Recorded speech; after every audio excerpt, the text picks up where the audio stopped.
So over here in Gmail, on the left side, you can see that you have access to Google Chat as well as Google Meet right here.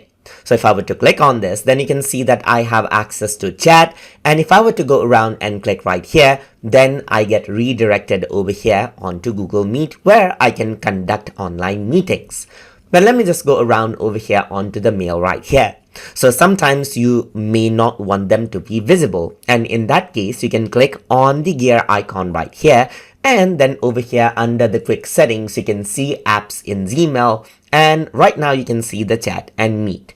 If I were to click on customize button right here, you can see that Google Chat and Google Meet both are turned on. If I were to go around and turn off one of them, you can see the preview right here on which one will be turned off.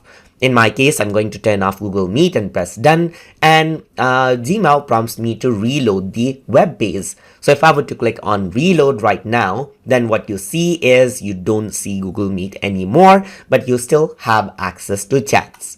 But if I want to go around and turn off chats as well, then I can go around onto settings right here and go to customize, and I can turn that off as well, press done, and then you will just see Gmail purely and you don't have access directly to Google Meet and chat.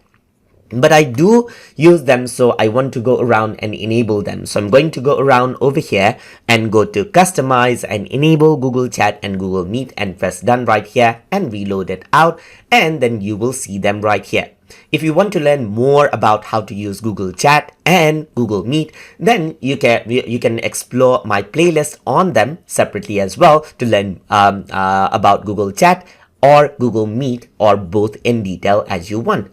And this is how you can go around and enable Google Chat or Google Meet directly inside of Gmail. So hope you guys learned something as always.